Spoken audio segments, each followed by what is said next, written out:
I don't know, Matthew Holt. It's like a tale of two markets. You got layoffs, you got sinking stock prices, you got all sorts of trouble. And then on the other side, you get some good bills passed, you get some good fundraising. I don't know, we gotta dive into it all. It's the August 11th episode of Health Tech Deals.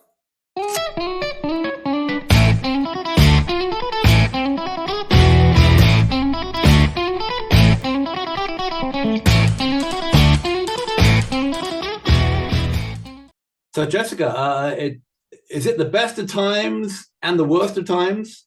It's like, our duality. One of us is the best, one of us is the worst. I won't ask who.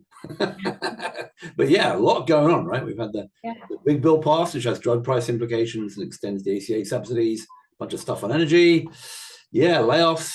GoCo laid off today. We had a big layoff of, I don't know if we've mentioned it, but Olive, which had been rumored for a while, did that big layoff. But I think GoCo let 800 people go yesterday, and the stock price, which went out at 25 a couple of years ago, is around 50 cents or 60 cents now. So there's a lot going on, but yeah, still stuff happening, still deals, still M&A. Did you see that your old people, Availity, the people at the transaction process, are founded by your friends at Blue Cross of Florida back in when you were born, not when you were born, when you were in college, but back last century, bought DaMassa Health, which is one of these new sort of API integration data companies, like One-Up Health. So interesting, no price on that one, but bunch of deals. Should we go do something? I mean, I'm more excited about all the rumors that are flying around CVS Health and the potential Signify acquisition that everybody's buzzing about, and then all the stuff happening with Amwell. What do they do with Amwell exactly? They have some deal with Amwell for their clinics. Is that right? Yeah, so Amwell, the deal is running their virtual primary care through all of, I believe, CVS and Aetna. I know Aetna for sure, but I think CVS, that part of the business as well, however it's divided. So for sure for Aetna moving forward, I know that, but I think it's all of CVS on top of that. So when I interviewed their head of virtual care, he's an enterprise guy. He doesn't just deal with the Aetna vertical or the CVS vertical, it's enterprise guy. But I think that's where that deal is. Did they have Teladoc with a deal with Aetna virtual primary care? Yeah, I think they did have Teladoc. Are they out? Should I be reselling my Teladoc stock again? I got Amwell, so too late to go short. Amwell, you could have bought Amwell for back then when the market cap was like 600-700 million. Could have bought it a while ago.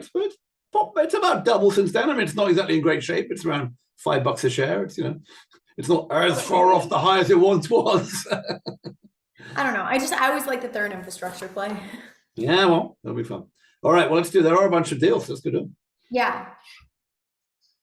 All right. The first two coming out of the UK, two different startups. Cera gets 320 million in half debt and half equity, and a company called Birdie gets 30 million, brings their total up to 52. This is a Series B for them. You said they're kind of similar, other than the UK thing. Why? Yeah, well, I mean, they're both in the UK. They're both in the home care market. My understanding is Birdie is more of a software as a service supporting staffing businesses, and that Cera has the staffing agency as well, but also does remote monitoring at home. A lot of discussion with Cera about doing hospital in the home and preventing people needing to go to hospital, long-term care.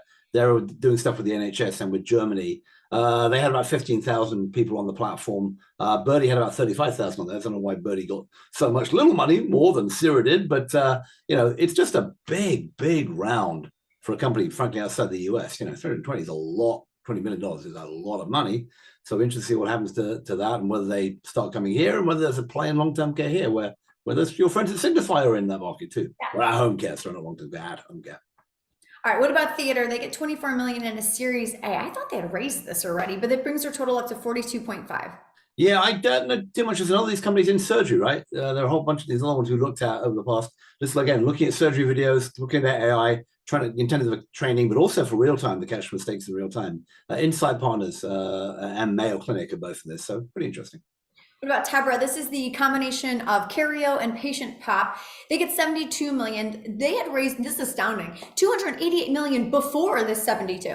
Yeah, they've both been around for a long time. Cario does practice management. Patient Pop does kind of advertising of practices. They put it together. Apparently the merger must be going decently well, because they claim to be a unicorn now. And merger was last November, so they've had 6 months of it, and another 72 million into the pot. All right, what about Diagnostic Robotics? Did I get that in? 45 million for them, brings the total to 69. This I am completely confused about what it is. It's sort of a doing care management programs. Not everything they're doing themselves. That's the end. Doing themselves. The goal here is to like use AI to figure out patient risk and to improve care paths and patient outcomes. And it sounds like a lot of other people saying we're going to do AI, we're going to improve care management, we improve risk, try and go and sell this to practices or health plans or someone's. There's a lot of this. Now, what I don't understand is why they're a robot. I get the diagnostic part, and I get the robot as the AI part, but is the robot going to come around to your house and slap you around if you're, not exercising or beat the cookie out of your mouth or whatever? I don't know. We'll find out. I guess so. Yeah. I mean, worth saying that Mayo is in this one as well, right? A little bit of Mayo in this, so that you can see the sort of the don't forget they were also in that hospital home company, Medically Home. So you can kind of see the automation of the continuous clinic, which somebody named at some point, starting to come out of these. So we'll see how it goes. But there's a lot of ideas about can we improve care pathways and care outcomes and this kind of stuff. Doesn't always work. Yeah, we'll see. A lot of it's interesting to see what got funding because it seems like it's so much more of the same. Yeah.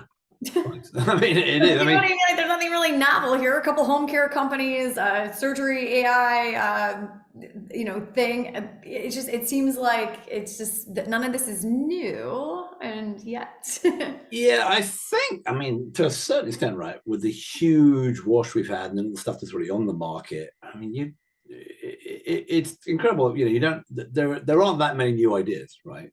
Because all the stuff that we've been talking about is going relatively slowly, right? The value-based care stuff, and we've had the huge funding rounds in mental health and in telehealth, all this sort of stuff, right? So we kind of know what we've got there. What amazes me is that people think there's another opportunity to jab in there. There are people still talking about setting up, we've had funding for new mental health companies and new there's another we didn't get to one, but there's another EMR company that just got funded. You keep on thinking, are there doing any more of these? Maybe we do. Maybe we can keep going. But there's a lot of stuff, as you said, on the public markets and the private markets that's been around a while now, been doing this same kind of thing, and it's kind of tired and hasn't really got somewhere. So I guess that's the way companies go. I feel like we're going to see just so much M&A activity. We're going to see so much more. So much. I think we're just, once we hit the fall, like September 1, I feel like it's going to start popping. I'm seeing coming off this, a lot of people are looking for looking for the exit door and trying to figure out a way out. It's definitely tougher to raise money, but certainly for the earlier stage companies, and for the later stage companies, they're seeing really big markdowns on what they were originally looking at. And I think that there are so many established companies around that I think a lot of them a lot more of them are going to get bought. It won't be great exits, but they'll get bought from where they are now. And all those long list of public companies, long list of them trading at less, $1 billion and less than 500 million, in some cases down in the 100, 200 million range for market caps. When you're seeing, people raising 30 million and the valuation of 200 million, perhaps it's just easier to buy the company that already exists and maybe has some customers. Yeah, right. Rather than starting a new one. Yeah, I think that we'll be seeing a lot more of that in the fall. It's going to be quite exciting.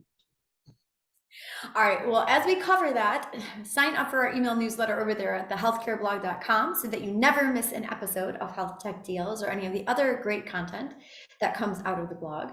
And to follow along with us in real time, we are over there on Twitter. He is at BoltyBoy and I am at Jess DaMassa. Mr. Holt, we'll talk to you soon.